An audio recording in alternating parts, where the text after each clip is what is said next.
So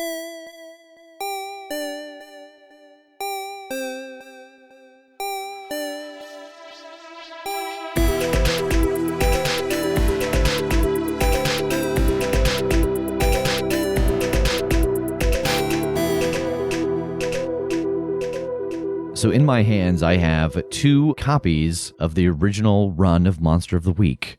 We got one for ourselves from Michael Sands, which he was kind enough to write us a little message. And then we have another one that we will use at some point for a giveaway. They're so pretty, too. Right? The art is so different than the one that I think we're all used to.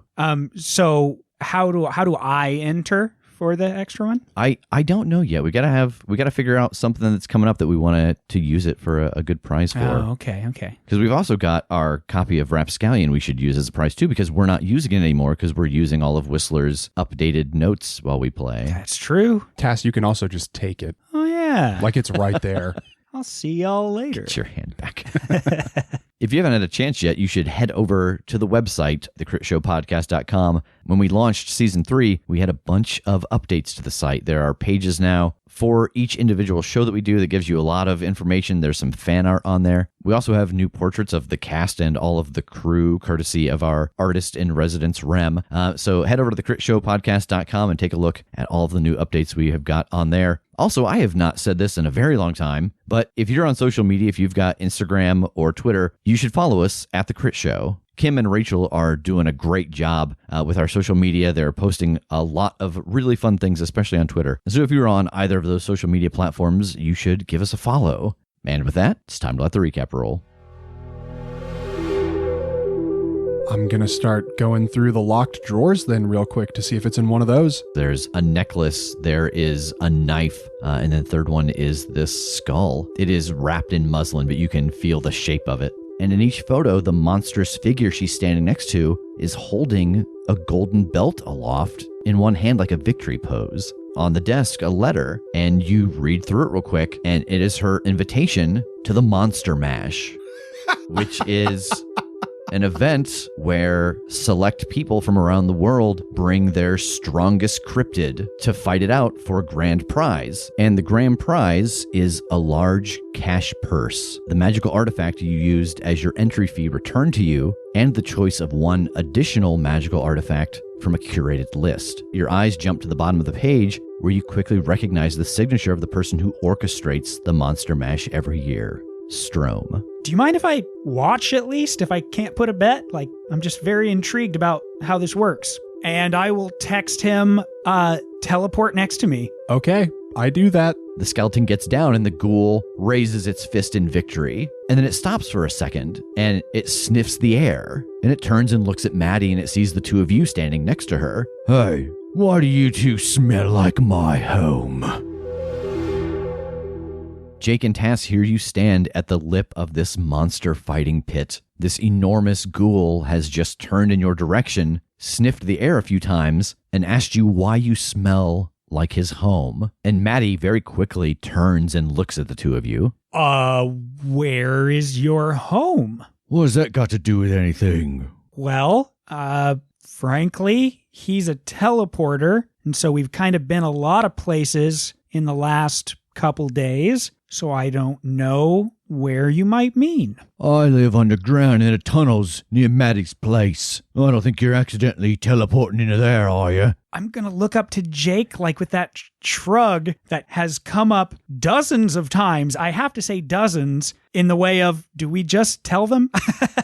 You mean the tunnels that come up in that box over there? Yeah. I mean, yeah, we fell through the ground in Russia and we ended up lost in those tunnels. It looks like he found his way here, and now I came to him. And Maddie turns and looks at this ghoul. They fell through the ground in Russia? Well, I mean, maybe. It might have dug a little close to the surface, but that thing that you sent me after was real close to the surface. Well, you shouldn't have been digging that far underneath. You should have went above and gotten it. You left a tunnel coming all the way back here? Well, no, not all the way back here. I mean, there's the magic of the connecting room, so they'd have to pick the right door to come here. I guess they picked the right. But that's no point. Why would you going through my home? And he tries to turn it back around on you, and you can tell it is a tactic.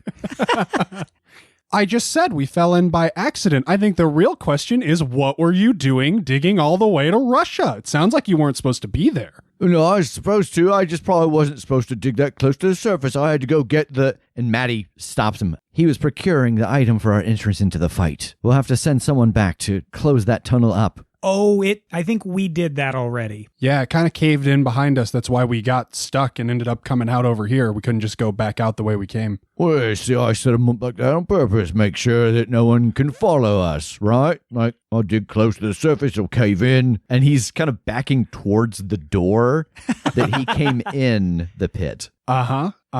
So I think we can all say it worked out exactly like it's supposed to. I got the thing. You found some new people to take bets from, and I won my match. And his voice is getting quieter as he walks down the hallway. He was digging for their entrance into the fight in Russia. Yes. All right, sorry, I didn't catch your name. He just said his friend. Who are you? Oh, my name's Jake. Oh, Maddie, nice to meet you. Nice to meet you, too. This is a cool thing you got going on here. Yeah, it's a lot of hard work, but I really enjoy it, and I think the folks that come and watch and participate, they seem to enjoy it a lot as well. How long's this been running? Oh, I've been a part of it for since 75, I think. It's been going on well before that, but I got my first invite in 75, and I don't think I got my first win till maybe 81, 82. How did you get your first invite? Like, how do you get involved in this when you weren't previously? Oh, well, I think everybody who's involved gets involved a little differently. For me, it was that I was helping to train bare-knuckle boxers. I found a kid came to me, and he wanted some training, and I trained him, and he revealed to me later that he was not quite from this world. There was something different about him. He could focus down and blink real hard, and when he would do it, he could become almost intangible. I'd never seen anything like it, but he was able to do it to a point where he got into some actual matches and did it fast enough other people watching didn't notice. So I was training him to do it faster so that the punches would go through him. And then one day I went back to my office. I had office at the time inside of a old boys and girls club. And there was an invite sitting on the desk. And it specifically told me to bring him. Who is it from? The same person who runs it now. Lady named Strom, lives in Chicago. We know her. Oh, yeah, you worked with Strom before. Yeah. Yes, we have. Oh, that's good. She'll be by here in just a little bit to collect my entry once our time here is up. What's in here after you? Oh, I don't know. I don't know who gets it next, but each competitor gets 3 hours inside of the actual arena here. But we'll go back through that door. 10 minutes later, you open it up, it'll just be dirt wall. Actually, and she looks at her watch. I should go up and get it. She'll be here in a moment. And she starts heading up the stairs towards the double door. I lean over to Tass. Do we want to stick around long enough for Strom to see us? I want to stick around long enough to get what we came here for. Yeah, I've got it. We've got a package to deliver. Oh, shit. Then we gotta get the hell out of here. Oh, but she seems so nice. How do I ask her what happens if it's gone? Well, it sounds like she just doesn't get to submit a fighter. It's just a payment. It's not like this was like a blood pact or anything, right? I don't know. I mean, it sounds like it's just her entry fee. So she can come up with a different entry fee or else she doesn't get to submit a fighter. Or Strom roasts her alive or eats her with beetles or something because she didn't finish a bargain. I mean, above all else, Strom is a businesswoman, and it would be bad business if you murdered your clients and they could never pay you again. We both know we're not that lucky. I can just go drop it off. I can be back within a few minutes. If we run with this, at best, they're gonna be shitty at us and they know our names. And maybe it just is that they don't get in, but I don't know how important this is to these people. You know what I mean? Like, this is a chance for Strom to collect things, obviously. If everybody has to bring something like she did, that's probably important to her. But I don't know what to do about it. Like, if we come clean and give it back, like, what do we have to do? I mean, do we just barter with Strom to get it? Yeah, probably. I think we just need to figure out how this whole thing works. I don't know. I disappear.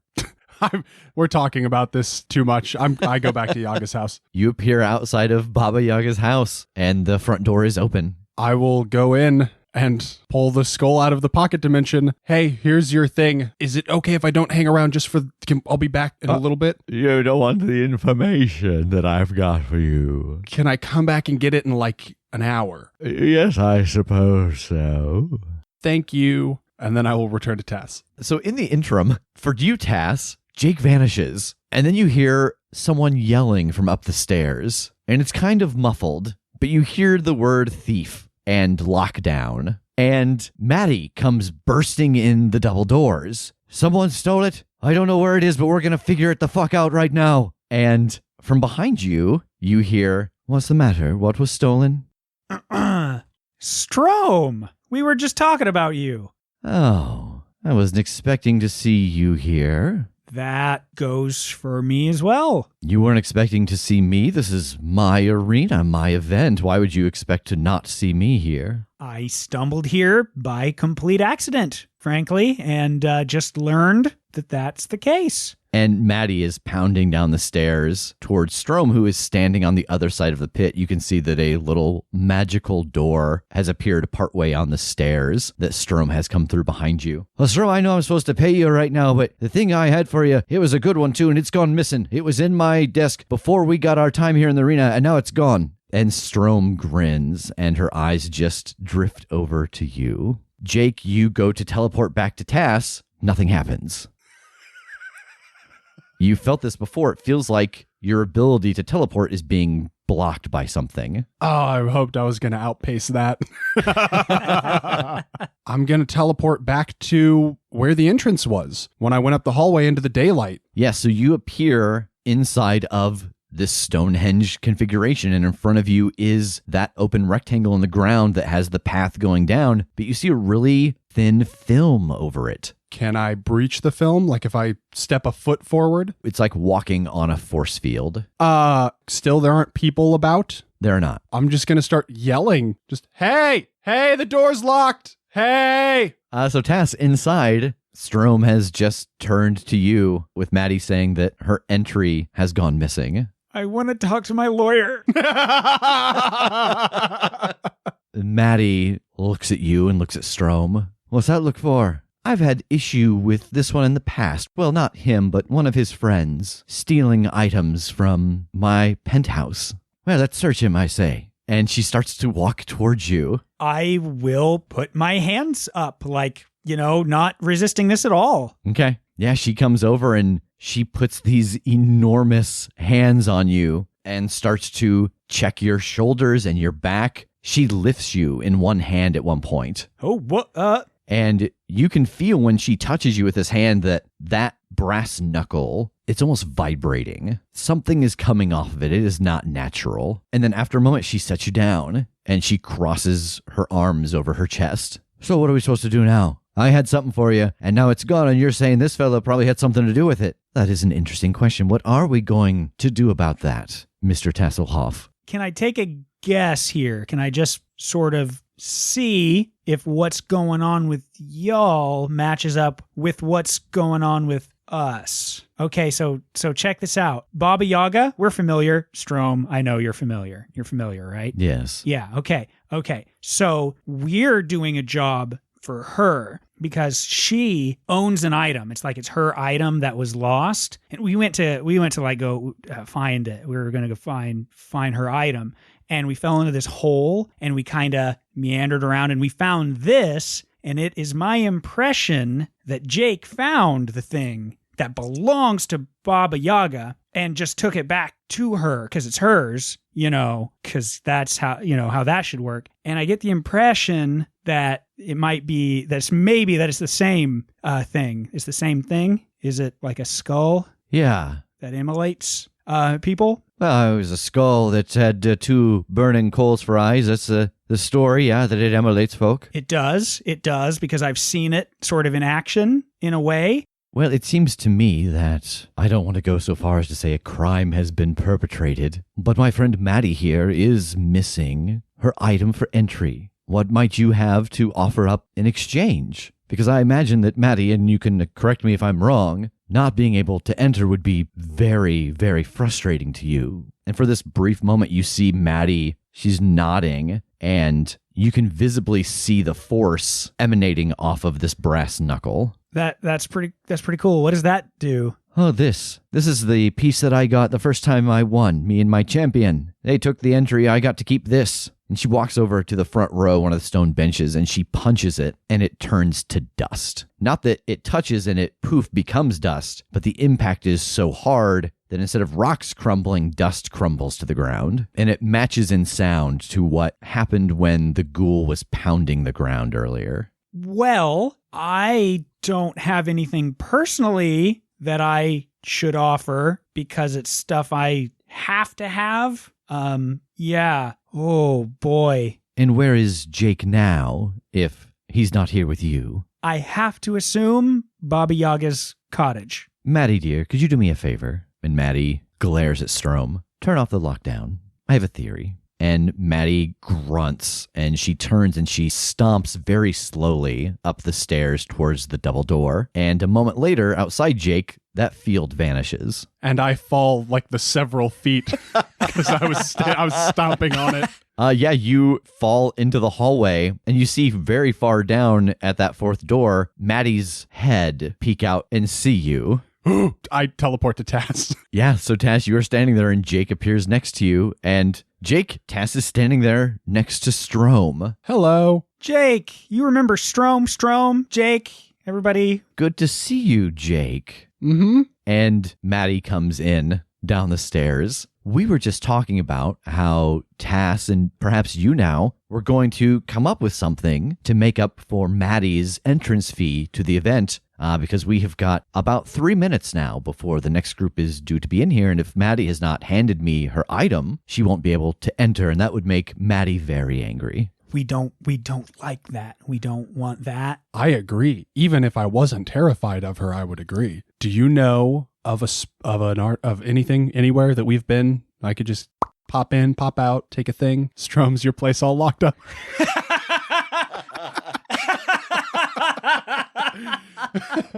She chuckles at that. Why don't you, we did this once with your friend here, why don't you empty your pockets and maybe we'll find something? No, I can't do that. Why not? It's confidential. Mm-hmm. May I convene with my associate in private for a moment? Yes, you've got 2 minutes and 37 seconds. Okay, I'll put an arm around Tass and kind of walk him off a little bit. Okay, all right. I say this a lot. This is a bad idea, but hear me out. If you win the tournament, you get back your thing and a thing that's good, right? Yeah. So that other thing you get, I mean, that's probably good enough to like gain entry the next year. Okay. One of us could hand over our weapons and step in as her fighter. And as long as we win this tournament, we get our thing back and we pay her back for what we took. Oh boy. So does one of us hand over our weapon and the other one fights?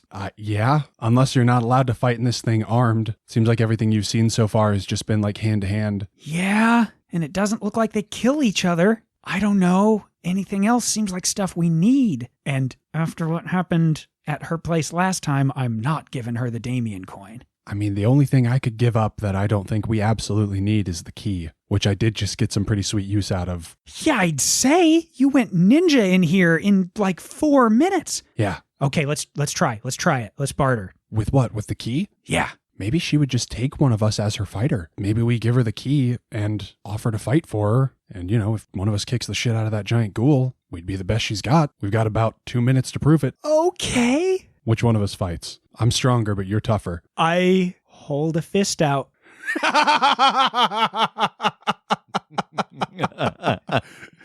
Okay. 1, 2, 3, shoot. Yep. Shit. I think we walk back over to Strom. Okay. I will produce the key. We offer this in place of what we took. It is called the Nightsider's Key. This will get you in anywhere that you're not supposed to be. And if you take nothing, no one can ever know you were there. Interesting. May I see it? Oh, come now. Only one of us here is the thief. Don't give me that look. Yeah, I'll hand over the key. And she takes it into her hand and it starts to glow. And you can see her eyes do that scrolling thing again. And she sniffs in. Oh, this has the smell of another world. Yeah.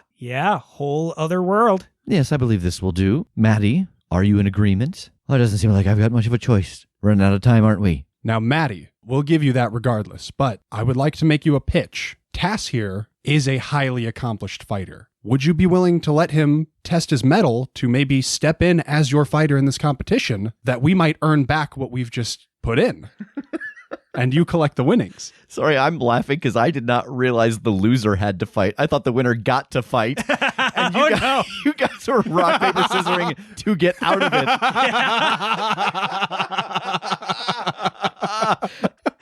And that's better by the fact that we silently were exactly on the same page. Yeah.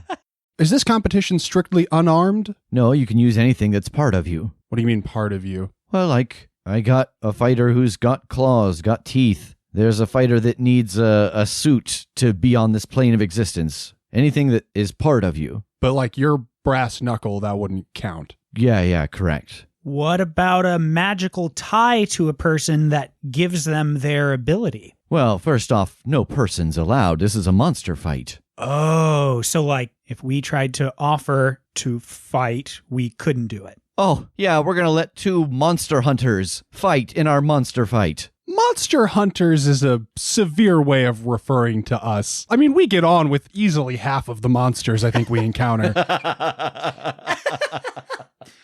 So what you're asking is if you can use that spear on your back. Yeah, I mean, it was a thought to, maybe step in and try to earn back what we just put forward. No offense, I don't know you from Adam. I've got fighters I've been training for the last year. I bet he can beat him. Without his fancy spear. Oh, no, not without his fancy spear. I bet I can beat him. Are you all right? I'm immediately filled with regret. I'm just looking at Tass like, oh, no. Well, again, I got to come back to the point. You're human. Part human. What's the other part? Divine. What do you mean? I am imbued with the power of the gods of this world and others. Well, just because I wear a nice suit don't mean I'm part nice suit. How do you define a monster? I'm not a mundane human. Like, that's inarguable, right? I'm not a human. I'm not a common human. Well, what can you do? Well, you've seen me teleport. Oh, yeah. You just saw me produce a thing out of thin air. Yeah, but a thing, you can't use things. No, but just, I can do that. I can punch, like, pretty fucking good with divine energies. Yeah. I can view another place or time. I can... What was that? Heal one harm. Okay. I can. She flips open the Monster of the Week book. She's like, yeah, I've read Use Magic before. And Strom steps in. This is a conversation you will have to finish at your own facility, Maddie. It is time for the next person to get their time in the space. Oh, fine. And Strom holds the key up and smiles. Well, perhaps I'll be seeing one or both of you at the event. If not, you know what? You're more than welcome to come watch. I've got an entryway at my place. Tell the doorman you're there for me. He'll let you up. Okay. Hey, did you see any of this in your necklace today? Well, that would be cheating now, wouldn't it? Nah. And she gives you finger guns. And it's weird because, like, you can tell it's an impression of you. Like, she's trying to look like Jake. And I look at Maddie and I say, see, we get on with easily half the monsters we encounter. And that's one that we wanted to kill at one point. And Maddie heads up and starts going back through the double doors. Yeah, I think I'm like following, like kind of at a jog, like keeping pace with her. Yeah, same. Yeah, so you both go through the double doors and she closes them and turns the knob to lock it. And almost instantly you hear the sound of like something filling in. Like there's just a heavy thump sound and there's a little less reverberation in the hallway. And she starts walking down the hallway towards the third door on the left. I suppose if there's going to be any chance that you're going to step in for my fighter, you would indeed have to fight. Make sure that you're as good as, if not better, than the ones I've been working with. I think that's only fair. So I think what we'll have to do here is, and she opens the door for you to go into what you saw earlier, the locker room. Take all your stuff, put it inside one of these lockers, and then we'll go into the training room, and I'll bring them in one at a time, and you can see what happens. All of them in sequence? Well, I narrowed it down to 3, and I was going to do this between the 3 of them. But, I mean, no offense to you. I don't know you from Adam, as I said. Don't know how you're going to do it. I'd hate to put you in the ring with 3 other things. And yeah, no, that's fair. Do I get like a Gatorade break in between or anything? It won't be like you against all 3 of them in a row. It'll be these 2 fight, you 2 fight. Take a break. Okay. We do the bracket. Yeah. Round robin. Real tiny bracket. Okay. Yeah, let's do it. All right. And she goes back out into the hallway and goes to that second office, and you can hear her talking to Samuel and kind of setting it up. And so we jump ahead a few minutes, and Tass, you are sitting next to Maddie in the stands, and Maddie has the clipboard out again and now has an additional name written on it. Before you saw the name Hound and Tech And on the second sheet, you see information written out for Moskell, which is the name of that skeleton. And now she has scrawled Jake's name, and there's no information there yet. And then down in the pit, we see Jake clad in his armor, no weapon, standing in front of the giant ghoul named Hound. So, I gotta fight you to prove my place here now, do I? Yeah, it seems that way. Right. And Maddie raises her hand and gives a gesture, and you hear a small bell ring. The ghoul, Hound, raises both fists in the air and looks like they're getting ready to slam them onto the ground. This isn't like fists down on me. This is like a ground slam. Yes. I think I'm going to start advancing on him and just try and time out that jump right when he slams so that by the time the slam's over, I'll be in a better position. All right, roll act under pressure to time this out. 7. So you can jump over the initial shockwave of this, but when you land, you're going to catch your ankle in some upturned earth. And so it's going to give you a -1 forward. You're going to be able to get over the shockwave, but not get to him. I think those are really the only two options, that you either don't get to them quick enough before they kind of move on, or you land funny and take a -1 forward. I'll take the awkward landing. Yeah, so you are able to jump over this shockwave as it ripples out through the earth, but you land on the ground and your ankle twists, and so you have a -1 forward. What do you want to do now? I'm still going to try to carry that momentum into just a good uppercut. All right, roll kick some ass. 11. And what is your smite harm? For unarmed, it is 2 harm, intimate, hand, and messy. And what is your extra effect? I don't know what this thing can do yet, so I think I suffer less harm. So you punch him squarely in the jaw, and he brings a huge fist down and connects with your side. You would normally take 3 harm from this, but you're less harm in the doing, so you take 2, and it is not armor defeating. Okay, so I will take 1. And he staggers backwards and curses a few times and gets back up and squares off with you. You're a little fast, aren't you? Not usually. I think I want to press the advantage. I'm just going to take a short run and try and Superman punch him. All right, roll kick some ass.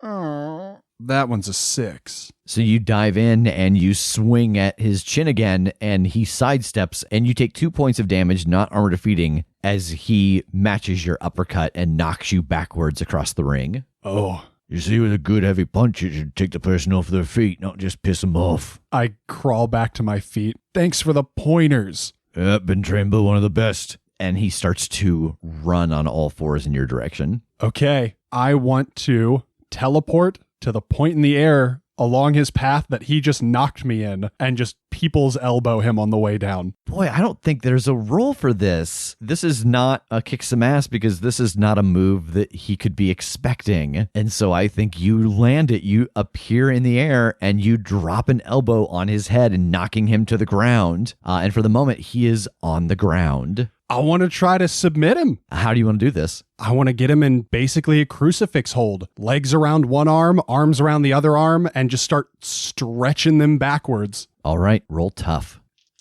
7. So you start to do this move and you can feel that the hold is not quite in place. You have got him in position for it, but it is not doing anything that would cause him enough pain to stop. I think I want to try to use magic to just put the gas on this, to do something beyond human limitations and really power through. Yeah, I think normally with use magic, you would need some gestures or components or words or runes, any of the things that they list in the book under use magic. But because you're using the one that you're used to, the one you've channeled as a divine, I think you can do this because you only need words for feats of strength when it comes to do something beyond limitation. I think any other limitation things, it might be different, but for this particular one, I think you can get away just speaking the words. Okay. So roll use magic. 8. All right, what's your glitch? And what are the words? I think I take 1 harm, ignore armor, straining to do this as I go, "Ooh, yeah, dig it." Yeah, so you start to flex into this and both of his arms are pulled backwards as you pull, and you hear a pop in his shoulder and he lets out a yelp and taps his hand. I let him go and get off him immediately. He gets up and you can see that his arm is dangling, and as Maddie is clapping, Samuel runs down and lays hands on him, and you see that things start to shift back into place. And then Samuel comes over to you and starts touching your bruises, and you feel the life flow back into you and you are healed fully. Fuck, Hound, I'm sorry. I didn't mean to actually pop anything out of place. I'm not that familiar with ghoul anatomy. No, it's all right. It's probably the only way to get me to stop. So, you're strong. Something that small. Thank you. Yeah. That wasn't so bad. I think I can do this. And Maddie smiles down at you. All right, well, let's see what's next. And I think we cut back into the fighting pit again. Jake, you are standing there facing a humanoid shape made of thousands of ants. And you can hear this kind of buzzing voice. So why am I having to go through this? Do I have to find this one? Yeah, I know he wants to maybe be part of the champion. He kind of pissed me off, him and his buddy, and they want to make it up. So I thought I'd give him a chance. You're not afraid of another fight, are you? No, it's exhausting trying to do this many times a day. You seem awfully familiar. Have we encountered each other before? What do you mean? I don't know. Just, what are you called? They call me Tech is the easiest thing. Is that short for something? We amongst ourselves, the collective, are known as the Eternal Colony. That'll do it. Yeah. I heard of you. Then you should be afraid of what is about to happen. I'm kind of like, dude, we don't even have an audience. We don't need to like vamp here. But you can tell that he is. Like, he says the last part louder and like kind of turns to an audience that isn't there. I wave back. Yeah. You got it, buddy. Punch it right in the ants. And Maddie raises her hand and the bell rings. The ants all drop to the ground and start swarming towards you. What do you want to do? Aren't we going to touch gloves? Where's the courtesy in this? They get to your feet and they start to crawl up your legs. Okay, I'm going to try to use magic to do one thing that is beyond human limitations. All right, roll use magic, and I think you have a -1 as these ants are swarming up your body, distracting you. 8. All right, so what is your effect? I'm going to do one thing beyond human limitations. I am basically going to like spin so fast that the gravitational force throws the ants off of me. And what's your glitch? I think it has a problematic side effect. All right, you start to spin very fast and you throw all of these ants off of your body onto the ground. But as you spin, you start to burrow down into the ground. Oh my God. And as the ants see this, they all start to dig and go underneath the earth. So right now you are about up to your waist in the earth and all of the ants have disappeared inside of the ground. I'm going to try to use magic again. I'm going to try and bar a place from a specific type of creature, and that is ants. Okay, what is the place? The arena. I don't think that'll work. Like, you could not bar the whole arena because there's no place for it to go. So like you could try to bar part of the area, but I think making it so your opponent couldn't be in the arena would probably disqualify you. It's not sumo rules. Exactly. They want to see a fight. They don't want to see someone hide behind a ward. Okay. Then alternatively, I'm going to start kind of teleporting around the arena to try and like draw the ants toward me to get them to kind of start conglomerating back into one unit. Like I go place A and 50 ants go there, and then I go place B and that 50 plus the other 50 get there, and then I go place C, etc. So I think that to try and trick Tech into reforming fully, I think it's going to be a manipulate someone. I think you are trying to bait and switch and taunt him into reforming fully. 7. All right, so on a mixed success, they'll do it, but only if you do something for them. I think what you get the sense of as you teleport around, and what kind of taunts are you throwing out? I don't really know how to taunt ants, so I like bamf to one spot, and I'm like, look at you hiding under the dirt, you might as well be worms. And then like bamf to another spot. And I'm like, who thought that a million tiny dicks would just add up to one huge dick? So each time you do this, you see that a bunch of the ants come out and form like half of the person, but then disperse again. And so the thing that you'll have to do is you're going to have to stay still long enough for them to get a hit on you, because it seems like they're not going to fully come together again unless they're sure they've got a hit. Okay, I will bear down and hold still long enough to eat one of those hits. All right, so these ants come up and they hit you with this punch that splashes, like the ants splash over your body and wrap around and then come off again. And you feel all of these tiny bites along with the impact. You take 2 points of harm, armor defeating. And in this moment, you've got a -1 because there is this smell coming off of you that's a little nauseating. Roll use magic now that Tech has appeared in front of you fully.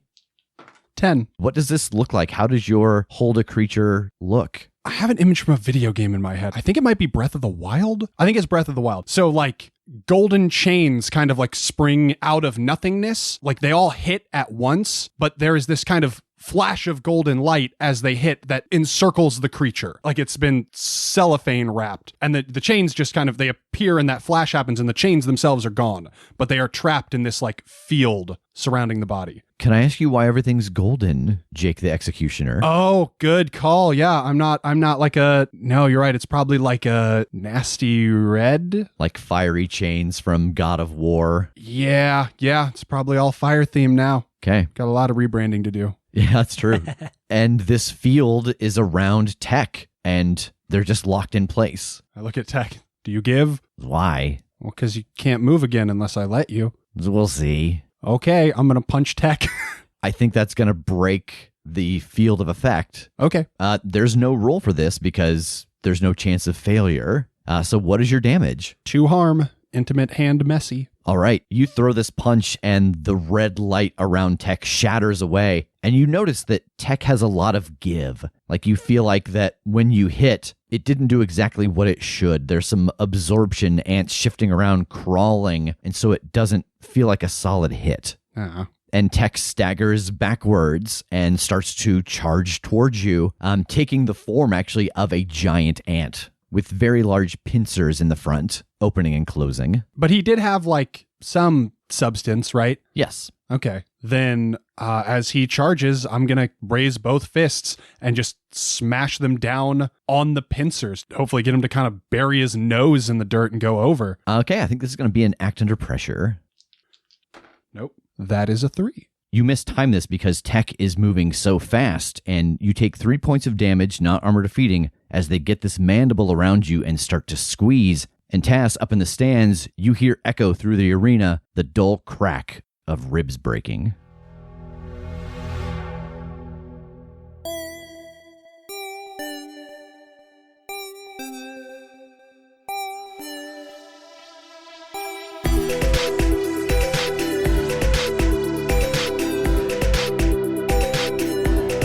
The Critshow is a Critshow Studios production, edited and produced by Brandon Wentz with music by Jake Purley. You can find more information about us at thecritshowpodcast.com. To keep up to date with upcoming live shows, contests, and other special events, follow us at The Crit Show on Facebook, Instagram, and Twitter. For even more weekly content, join us at patreon.com/thecritShow.